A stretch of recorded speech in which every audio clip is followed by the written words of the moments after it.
너희가 어찌하여 나를 죽이려 하느냐. 요한복음에 보면 모세가 너에게 율법을 주지 않았느냐. 너희 중에 율법을 지킨 적 없어.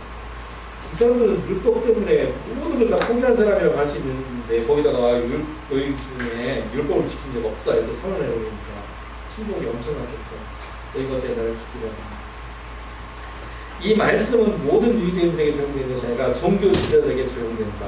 그 당시 모든 민주자들은 유대인전에 재산들이 있었다. 그죠? 그래갖고 근데 너희 중에 율법을 지킨 적 없다고 선언해버렸습니다. 뭘까요? 뭐 서두가면서 되죠. 할례가 육체에 있는 할례가 아니라 마음에 있는 할례가 진짜 할례가 뭐 새겨야 될 것입니다. 너희 중에 율법을 지키는 겁니다.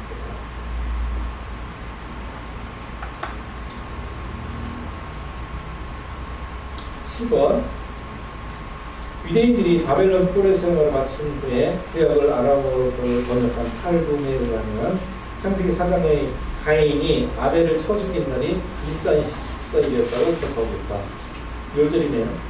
이날은 바로 유월절 날이며 400년 후에 유월절 양이신 예수님께서 십자가에 돌아가셨다.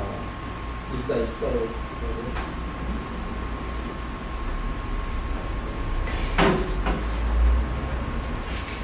이게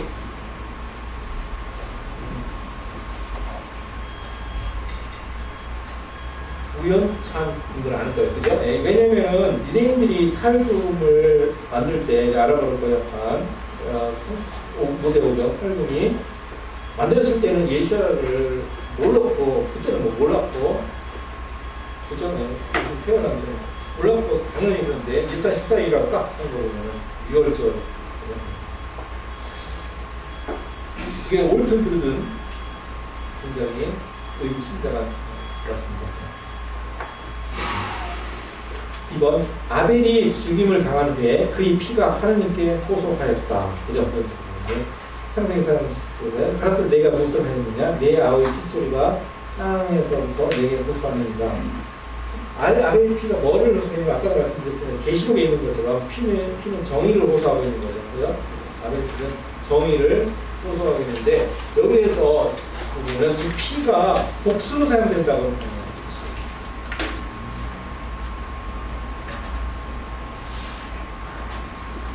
소리는 체력이 아니고 암인가요?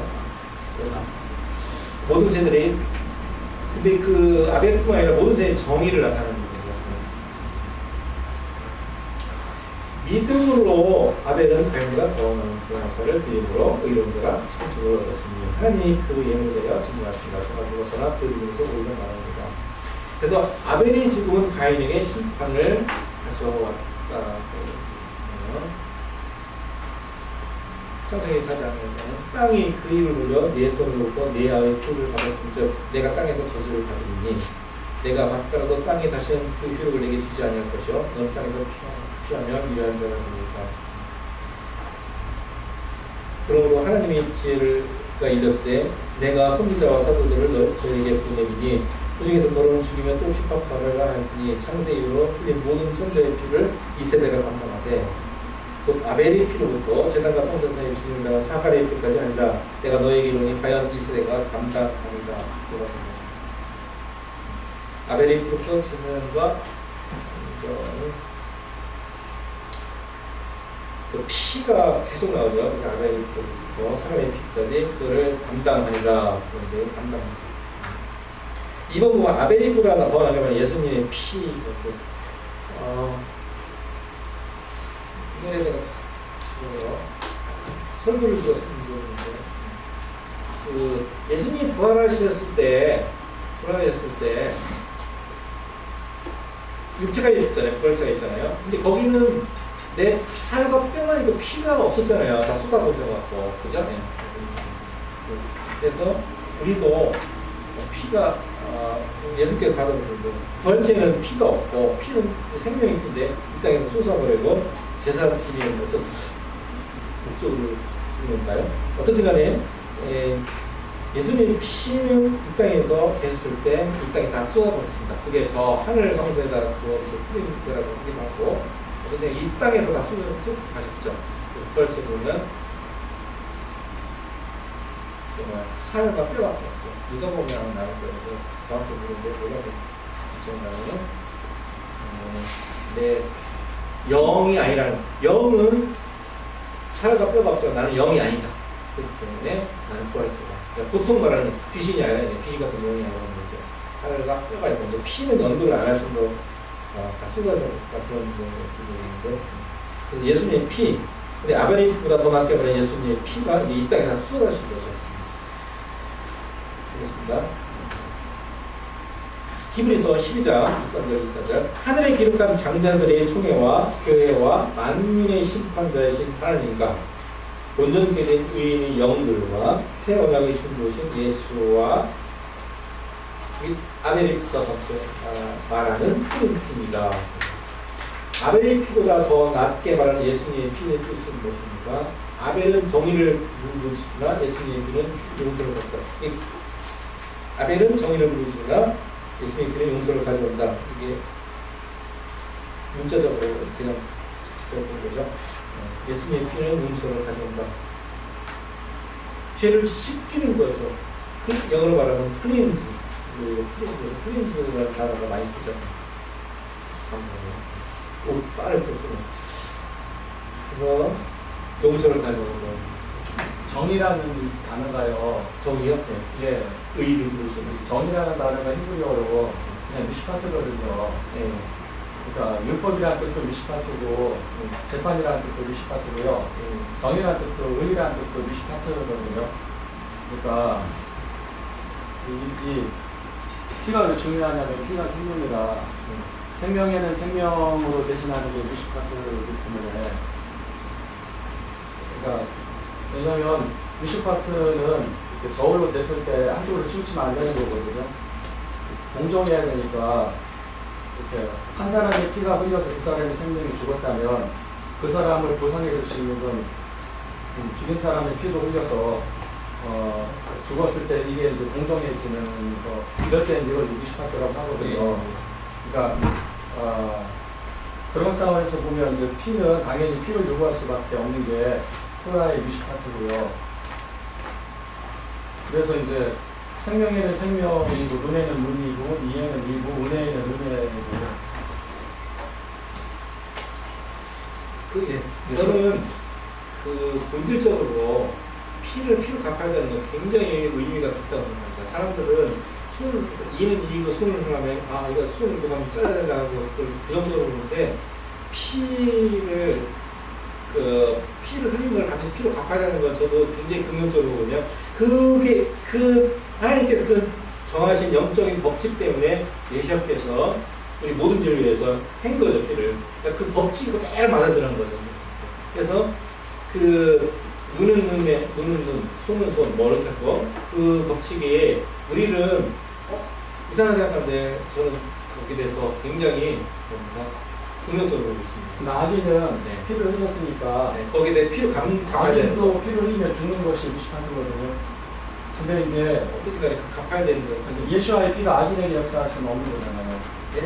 예수와의 피가 악인을 위한 피는 아니니까. 아니죠. 악인도 사람인데. 악인이 어떻게 했을 때 예수와 피가 작동할까요? 예수와를 믿으면? 악인으로 살다가 죽기 전에 예수와를 믿으면? 저는 뭐 어떻게 보시는지 모르겠지만, 악인은 사람이, 세상한테 넘어가서 아름다운, 하나님 보시기에 아름다운 사람이 세상에 넘어가서 그쪽에 이렇게 한 것 뿐이지, 그 자체가 악은 아니잖아요. 악인이 악은 아니잖아요.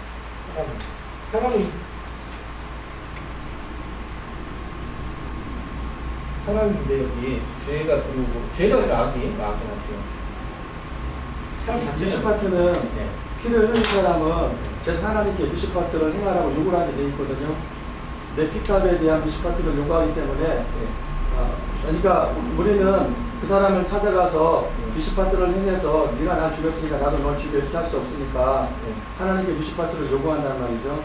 하나님은 그 악인을 반드시 이제 처단해야 되는데 그런 뜻이 아닌 것 같죠. 저는 그렇게 보는데 내가 어떤 사람을 숨겨 당했다면 저 사람 죽인 사람을 하는 게 아니라 내 피값이 흘렸으니까 그 피값을 하나님보고 다 찾아가는 거죠. 저 사람은 관계없는 거예요. 죽인 사람하고. 요한계시록을 보면 제단 아래에 순교자들이 있어서 계속 핏값을 요구하는. 그러니까 그거 잠깐 말했는데 그 피값 요구하는 게 그러니까 그러니까 순교자가 누구한테 죽였잖아요. 저 사람을 하는 게 아니라 내 피값을 사달라는 겁니다. 저 사람이 죽였든 이 사람이 죽였든 A 어떤 순교가 죽었는데 A가 죽였든 B가 죽였든 그건 순교자는 관계 없어요. 내 피값을 하나님 찾아주시고 나를 죽인 자에 대한 아니죠. 저쪽하고 관계 없죠. A든 B든 관계 없죠. 그건 내가 피값이 나를 죽인 자, 이 정의라는 얘기를 할 때 모든 세대의 정의라고 했어요. 복수를 요구하거든요. 아니 어쨌든 간에 사랑하고 죄하고는 이 부분을 깊이 생각해야. 죄는 미워하되 사는 건 미워하지 말라고. 그 호소하는 거는 그 죄에 대한 호소, 그 죄 자체를 미워하고 그거를 갖다가 처단하는 거, 그러니까 사단의 욕망을 왜냐하면 말하는 거 아니겠어요? 내가 가서 그 사람을 처단하면 나도 똑같은 악인이기 때문에 나도 죽는데, 나는 처단하지 못하니까 그 사람한테 은혜를 베풀고 용서를 해야 되는데, 저는 용서했으니까 하나님으로부터 이제 은혜를 받으니 그게 미슈파트고요. 나는 이제 그 사람이 악을 행해서 난 죽었지만 그 사람을 용서하고 갔으니까, 순교를 했으니까 나는 이제 악인한테 내가 은혜를 베풀었으니 하나님도 나한테 은혜를 베풀어야 되니까 예수 앞에도 난 죄상을 받고요. 하나님 백성이 되고, 그 악인은 악인임으로 하나님의 심판이 재판이 미슈파트가 진행되어져야 하는 그 것이고, 사람 안에 있는 죄성을 하나님의 심판을 하시는 그 사람이 죄에 대해서 분명히 돌이키지 않으면 그 사람은 재판을 받고 영원히 죽는 것이 미슈파트이므로, 이 부분이 이제 균형 있게 잘 다루어지면 할렐루야 아닌 일이고요. 여기서처럼 아벨은 정의를 부르짖으나 예수 앞에는 용서를 가져온다, 이렇게 맞는 말 같은데 이렇게 서로 부딪히는 말을 해놓으면 이거는 이게 좀 이게 뭘까? 저도 무슨 뜻인지 알겠어요. 대충 이렇게 읽다 보면은 그렇죠. 왜? 그래서 이렇게 크게 척박하는 분도 있잖아요. 이런 하는데 어쨌든 간에 예수 앞에는 악인을 위한 앞에는 아니잖아요. 그렇다고 말할 수는 없죠. 하나님께서 악인이 회개했다면 모를까, 예. 돌이키지 않는 악인을 위한 건 아니잖아요. 아니 저는 그건 뭐 그렇게 믿으시다면 내가 뭐라고 고쳐드리려고 생각을 안 하겠습니다. 저는 그렇게 안 믿습니다. 그러니까 쉽게 말하면 6월절 어린 양의 피가 악인에게 돌이키지 않는 바로를 위한 건 아니잖아요. 왜냐하면 그렇다면은 예수의 피가 제한적이라는 얘기죠. 제한적이죠. 않으려면 그리고 악인이라는 기준도 애매모호해요. 우리 기준으로 악인이지 하나님보다 누가 악인이냐 하면은 내가 악이야. 그건 모르겠습니다. 사실은 이렇게 하다 보면 아니, 에무나가 없는 자는 악인입니다. 우선은 이게 말씀이요, 한쪽에는 생명이 되고 한쪽은 사망이 되잖아요. 그거에 대해서 다 생명이 돼야 된다고 생각하는 것 자체가 사실은 저스티스에 대해서 우리가 깨는 거잖아요. 그러니까 어떻게 보면 6월절 사건이 이스라엘에게는 축복이지만 애굽에게는 심판이었던 것처럼 우리가 하나님께서 예수와의 피는 어쩌면 예수를 믿는 자에게는 복이지만 믿지 않는 악인에게는 저주가 되는 거잖아요. 근데 어떻게 악인도 다 똑같이 만약 그 피가 믿지 않아도 너에게 다 복이 된다라면 그건 복음이 아니죠. 복음은 그거 관계없죠. 그 피는 모든 사람에게 그 심판 당하는 건데 거의 모르겠습니다. 그게 어떻게 되는지. 예수의 피는 악인이든 선이든 다 역사한다고 저는 믿습니다. 그걸 내가 증거할 수는 없어요. 그 말이 아니라 예. 모든 사람에게 다 해당이 되지만 회개하지 않는 자에 있어서는 예수아가 오심으로 인해서 그 이전까지는 죄를 묻지 않았지만 예수아가 옴으로 인해서 그들은 이제 저주 가운데 있다라고 했잖아요. 예수를 안 믿게 되면. 아닌가요? 아니요. 그 약간 이렇게 생각하는 분과 이렇게 그러니까 틀리다는 게 아니라 근데 무슨 얘기인지 알겠어요. 하는데 제가 이해를 같이 저도 이해하려고 노력하는데 같이 보겠서 이걸로 비유해서 설명할게요. 그런 뭔 뜻인지 알겠습니까?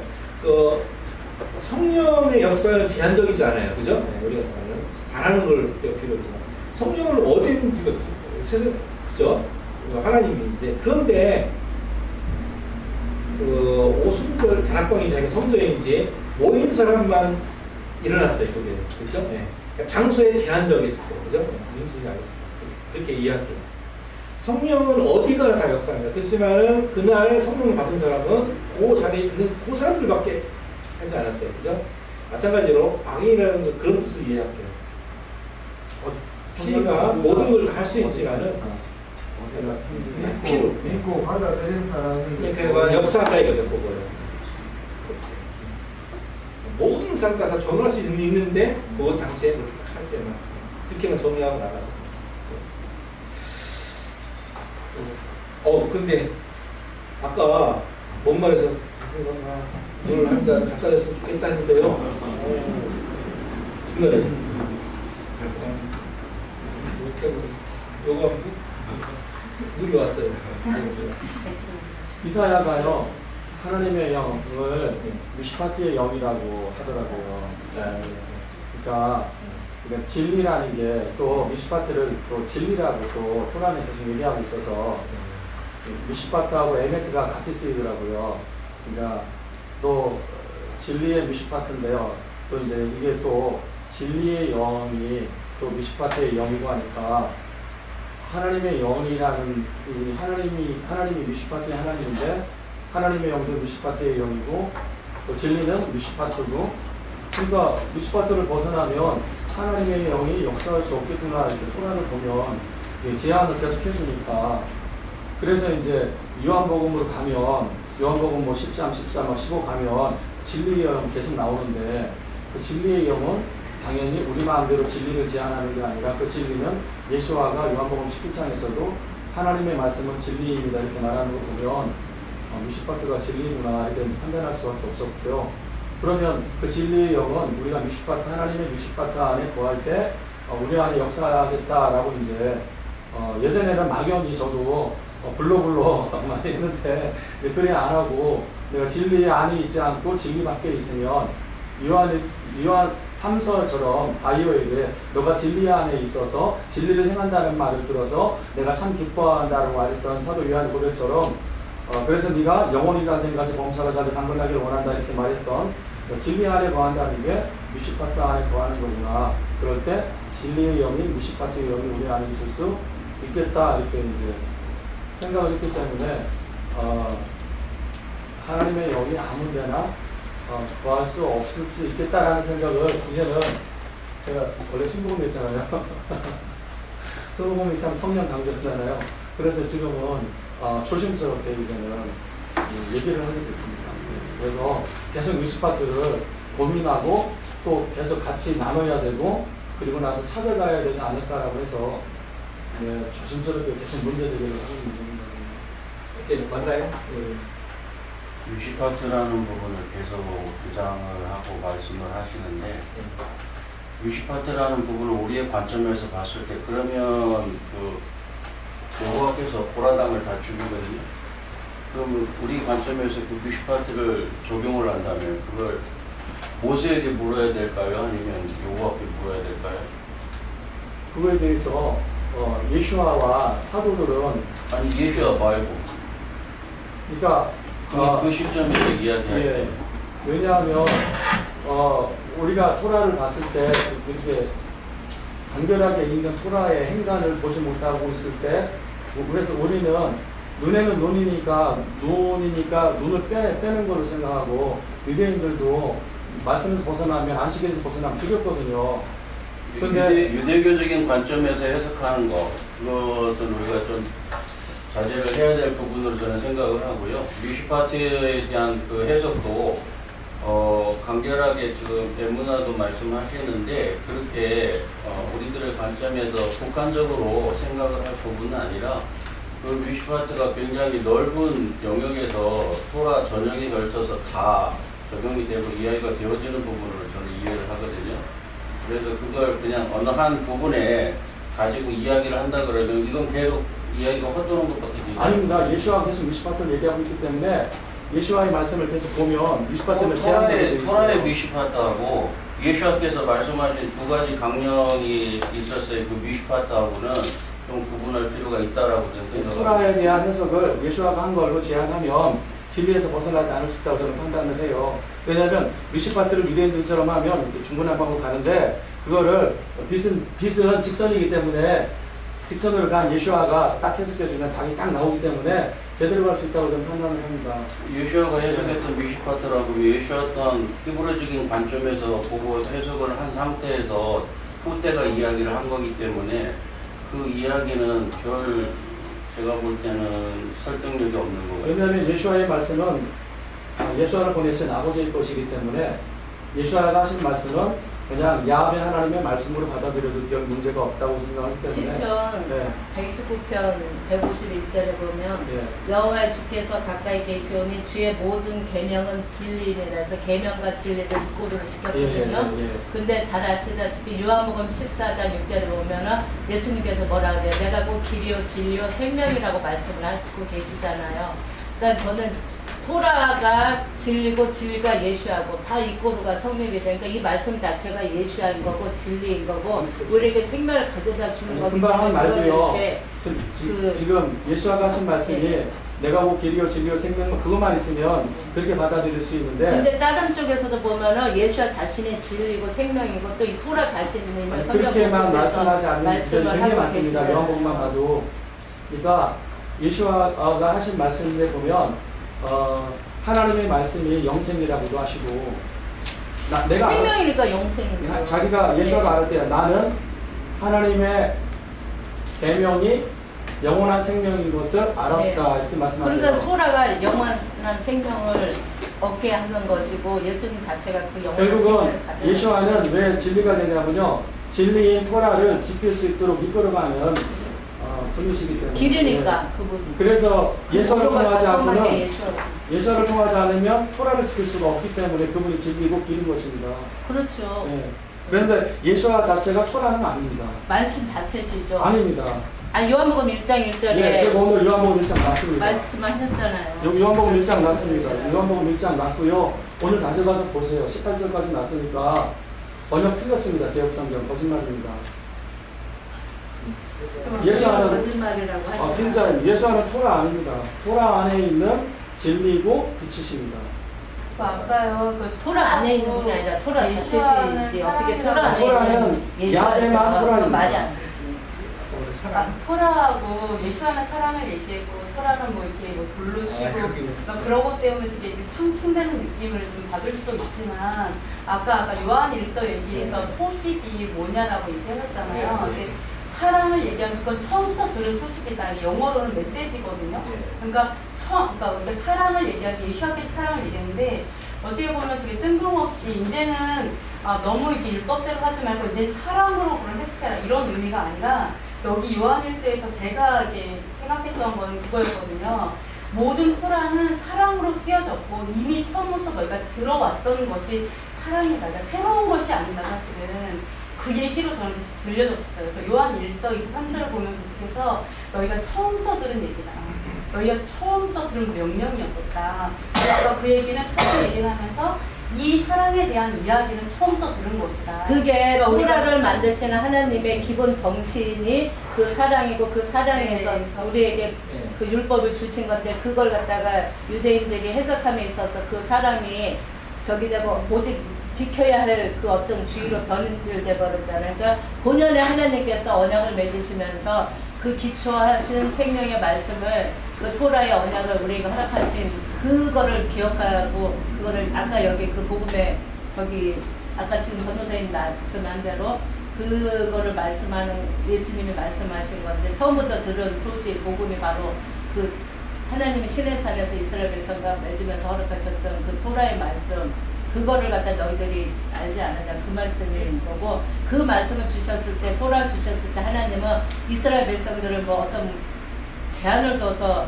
망하게 하려고 아니라 정말 그 영원한 생명 가나안으로 인도하시기 위해서 이 토라를 허락하신 거잖아요. 그러니까 그분의 사랑의 그 어떤 저기에서 나온 그걸 갖다 다 무시해버리고 그거는 빼버리고 지켜야 할 어떤 그 강력한 규례로만 생각을 하잖아요. 이게 지금 왜곡됐기 때문에 이런 말을 하는데요. 예수아가 헬라어 성경을 뭐 이렇게 돼 있어요. 예수아가 내가 너희들에게 그러니까 계명을 준대요. 서로 사랑하게 하고. 그러니까 계명을 지키면, 그러니까 예수아가 말씀하는 너희들이 토라를 지키면 너희들은 서로 사랑하게 될 거래요. 문제는 토라를 지키지 않기 때문에 서로 사랑하지 않게 된다는 거거든요. 그러니까 하나님 말씀, 우리가 구약 성경이라고 하고 있는데 이 성경을 너희들이 제대로 사랑하고 지키면 서로를 사랑하게 될 것이다. 근데 사랑이 뭐 새로 주어지는 계명이 아니란 얘기예요. 그래서 원래부터 있었던 그렇죠. 계명이 그게 아니죠. 처음부터 애초에 그러니까 하나님이 주셨던 하나님이 주신 계명들을 사랑하면, 너희들이 지키면 성대들은 너희들은 서로 사랑하는 사람들이 될 것이다. 네, 이 얘기예요. 그런데 이걸 이상하게 번역을 해놨기 때문에 읽는 자들이 왜곡하게 되어 있으니까, 그래서 제가 거짓말이라고 율법을 하는 사랑하면 그 사람을 사랑하게 된다고요. 그러니까 이렇게 토라 율법들을 제대로 하나님 말씀한 대로 지켜 나가다 보면 너희들은 서로 극진히 사랑하는 해치지 않은 사이가 될 것이라고 이렇게 말씀을 하고 있죠. 근데 이 얘기가 저는요, 그냥 신약 성경 사도들만 얘기하는 줄 알았더니, 아니, 이영서가 잔뜩 하던데. 그러니까 사랑을 하면 율법을 저절로 이루게 된다는 말이나 율법을 진정으로 행하게 되면 너희가 사랑하게 된다는 말이나 사실 똑같은 말인데, 우리가 정말 사랑하면 율법을 저절로 이루게 된다는 걸 동의를 하는데, 율법을 진짜로 지키면 사랑하게 된다는 말은 동의가 못하는 면이 있긴 하지만 사실 그게 진리라고 생각을 해요.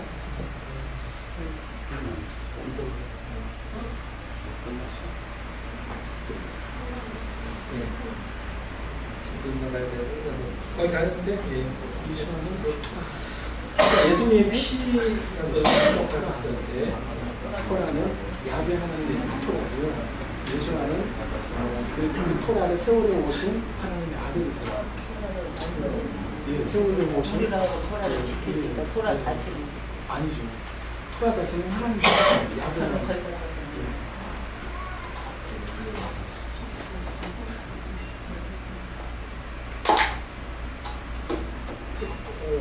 자, 7페이지까지 왔습니다.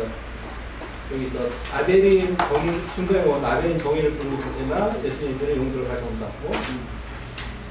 어떠신 간에 뭐 이게 시비 걸리는 아니고요. 저는 건 아니고요. 예. 이름이 또 그렇구나. 그렇죠. 이게 됐다는 것 아벨은 말씀하시죠. 아벨의 피가 정의를 이루어지는데 그 정의대로 예수님께서 그 정의를 해소하기 위해서 자신의 피를 주시는 같은 토라인데 예배를 지키면서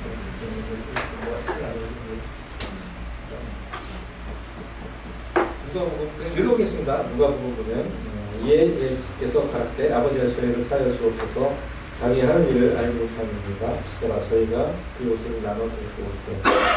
예수님이 말씀하신 자기 하는 것을 알지 못하는 이가는 그들이 죄는 부정의 의도 없이 지은지를 말합니다. 그러나 그들이 지은 죄를 뉘우치면 범한 죄를 위해 손해배상을 청하며 그의 속죄제가 되어진다. 예. 레위기 4장은 보시고요. 예수님을 메시아로 믿지 않는 유대인들은 말세에 눈이 띄어져서 집단적인 죄를 깨닫고 회개하여 상환을 하게 될 것이다. 그렇죠?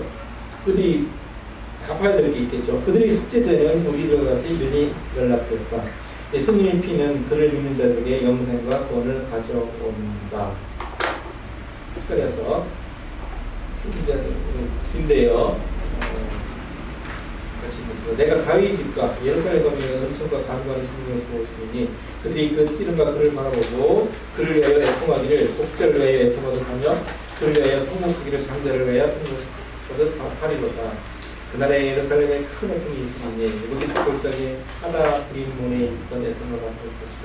내가 다윗 집과 예루살렘 거민에게 은총과 간구하는 심령을 보시니 그들이 그 찌른과 그를 바라보고 그를 위하여 애통하기를 곡절을 위하여 애통하듯 하며 그를 위하여 통곡하기를 장자를 위하여 통곡하듯 하리로다. 그날에 예루살렘에 큰 애통이 있으니 무기 그 골짜기 하다 브림몬에 있던 애통과 같을 것이다. 온 땅 족속이 따로 애통해야 돼.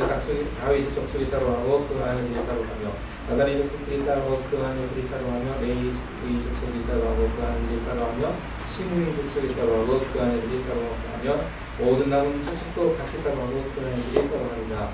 그날의 주야 더러움을 씻는 셈이 다윗의 족속과 예루살렘 거민이여 열리리라. 여기에서 이제 더러움을 씻는 열려진 셈이라는 건데 그 영생주의인데 이것이 이 구절도요. 예.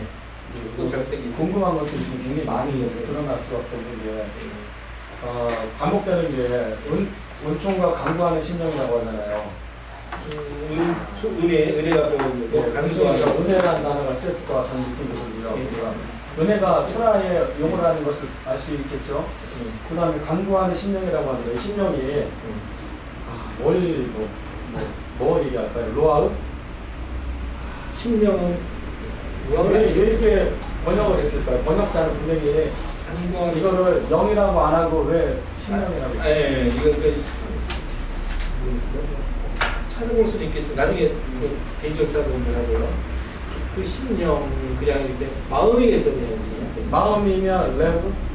아니 그런 뜻이 아니라 그런 말. 이게요, 이게 하나님이 영이 하나님이라고 하잖아요. 이스라엘의 영이 하나님이라고 하잖아요. 루아는 우리한테 쓰지 않죠. 하나님. 근데 우리한테 쓴다니까요. 토라에서. 아 그래요? 우리 영. 아 그렇죠. 우리가 아는 게 영이기 때문에 우리 영이 있다는 게. 예, 우리 영이 하나님입니다. 그러니까 이게 하나님은 영이니까 예배하는 자는 진리와 영으로 예배한다고 할 때 이 영이 기독교는 성령으로만 얘기하는데 그 영이 성령이 아니라 우리 영일 수 있다라는 거예요. 근데 그거는 기독교는 일단 감추어야 돼요. 왜냐하면 우리의 영은 일단 전적으로 부패해 있으니까 교리적으로. 뭐 아니 특별히 뭐 예를 들어요. 근데 목사님 단어를 좀 바꿨으면 좋겠어요. 네. 이 성경을 번역하는 분들이 의도적으로 막 감추고 한 거는 그게 뭐 사탄의 계략에 의해서 어떻게 됐는지 모르지만 하여튼 그 하는 분들은 의도적으로 하나님의 어떤 것을 감추는 그런 작전을 가지고 이거 성경을 번역하지는 않았을 거 아니에요. 나름대로 기도하면서 성령의 인도를 받아서 한 건데 예전에 저도 그렇게 생각했어요. 네, 그러니까 이게 지금 네, 저도 그렇게 생각했어요. 저도 착해 보이지 않나요? 뭐 어떻게 나를 속여 먹어 진짜로. 해도 너무하네. 그런데 어떤 계획적으로 그게 사탄의 조종을 받아서 그렇게 아니, 자기도 모르는 새에 삭제하고 그렇게 속인 이제 부분이 똑같이 공통적으로 의도적으로 나타나요. 일부러 막 그걸 갖다가 하나님의 말씀들을 조작해서 이렇게 했다면 그건 정말 하나님 앞에서 씻을 수 없는 죄지. 예, 맞아요. 진짜 그렇다고 생각해요, 저는. 저는 그게 근데 그게 허승가 목사님 네. 직역성경 한 그분도 그 책에 글에 썼어요. 의도적으로 그렇게 했다고? 루터가 그런 부분만. 믿음을 강조하기 위해서 아니 제가 얘기는 그런 오역했다. 우리나라가 지금 요 성경이 번역된 거죠. 지금 우리 한글로서의 말을 지금 가지고 계속 하시는 예. 거잖아요. 그러니까 이 한글 번역에 있어서 어쨌든 어디에서 다 계속 이제는 외국이나 다 삭제하고 성경을 삭제해버려요. 어디서 삭제하냐면요. 예수를 하나님 만드는 부분에 삭제해버려요. 만들려고. 그리고 두 번째, 그러면 이제 성경 믿음을 만드는 번역자들이 부분에서도 뭐예요? 결국은 하나님의 영을 가지고서는 했다는 예, 게 교리 아니라 전적 그럼 부패에서 성경 자체 무엇을가 영감수 이게 다 뭐예요? 거짓이라는 것밖에 안 되는 이 개혁 성경은 거짓이에요. 그래서 성경은 원래 성경은 사도들이 준 거는 참이겠지만 이걸 번역할 때 이 거짓 선지자들이 의도적으로 개혁 개정이 이거 거짓이에요. 완전 심각해졌어. 가슴이 아파요. 그래서 저 속상해요. 저도. 그래서 저는 이제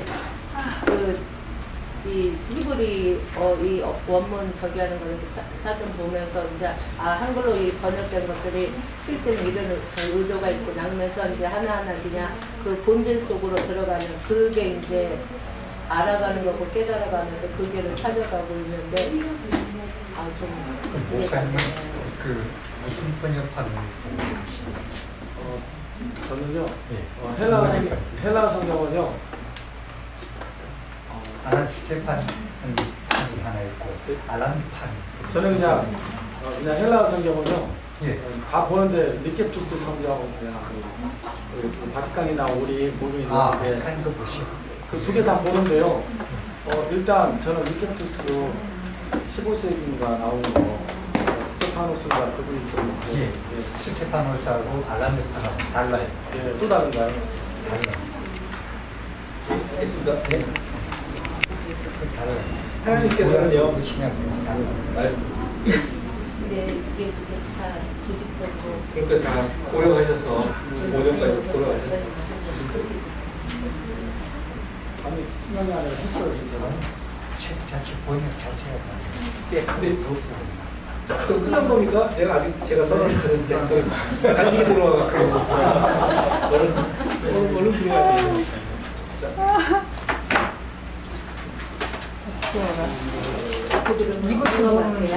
한개도 오늘 나한테 되게 내가 이거를 진리를 알고 예. 이걸 진리로 믿고 찾아가는 거는 내 잘못이 아니잖아요. 그렇죠. 일단 우리 앞에 성령을 하나님 예, 주신 예, 거니까. 예, 예. 그러니까는 이걸 이었다고 해서 네, 그게 잘못되고 이건 너무 아닌 것 틀린 게 있기 같아요. 때문에 네. 너무 누가 이렇게 하지는 않더라고요. 이스라엘도 금방 교수님과 확인한 내가 것처럼 다만 그런 은총이라는 단어가 있었다는 거. 저기를 저지르지 말아야 그쵸, 은총이나 은혜나 은혜라는 단어가 네. 토라에 있구나라는 걸 일단 알고 가셔야 된다는 얘기죠. 의도적으로 숨기면서 이것도요. 뜻이라네요. 은혜라는 단어가 예. 토라에 있는 것 자체도 이 기독교가 어떤 분들인지는 모르지만 숨기려고 해. 진짜로 내가 발견하니까요. 그건 아니죠. 아유, 진짜 제가 거짓말 멤버 놓고 제가 거짓말 하겠어요. 신학에 따라서 번역이 달라. 일부러 감추려고 한다니까요. 신학 따라서 번역이 초점에 달라. 따라서. 구약 성경에 은혜라는 단어가 없는 것처럼 말하려고 해요. 진짜. 근데 아니더라고. 구약 성경에 은혜가 많더라고. 많이 있잖아요. 그거 일단은 민수기부터 뭐야? 하나님의 나는 은혜 베푸시기를 원하고 평강 주시기를 원한다. 그렇죠. 샬롬이 하나님 것이다. 너무 심해서 마음이 하려고 구약에 나오잖아. 단어가 없는 거. 그 은혜는 예수가 주신 거라고 일단 몰고 가니까. 야, 이것만 해야 돼. 일단 강력했습니다. 그러면은 이거 끝마치고 뭐 더 하시고 또 더 하시고. 자, 그러면은 우리가 오늘 그 결론을 내리는데 결론은 예수의 피가 뭐냐면은 죄를 간과하심으로 우리가 전에 죄를 간과하잖아요. 자기 의로우심을 나타내는 결론이 이렇게 되던데요. 그게 오늘 결론이고 말씀하셨거나 말씀하시고.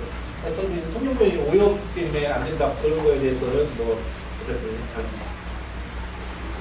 아까 말했듯이 이 성경이 틀린다고 했더라도 하나님께서는 우리 책망하지 않으십니다. 보세가 저는 문제가 없을 겁니다. 앞으로 고생하고 제사 받는 방법을 몰라서 힘들어하고 거짓으로 제사함을 안 받나요? 제사 받는 방법을 모르니까 힘들죠. 제가 용서 안 되니까 주시면 아니, 예수님 제가 용서를 안 그러니까 이게 은혜는 오역 그러니까 어떻게 일단은 하나님께 박수 올려드립니다. 하나님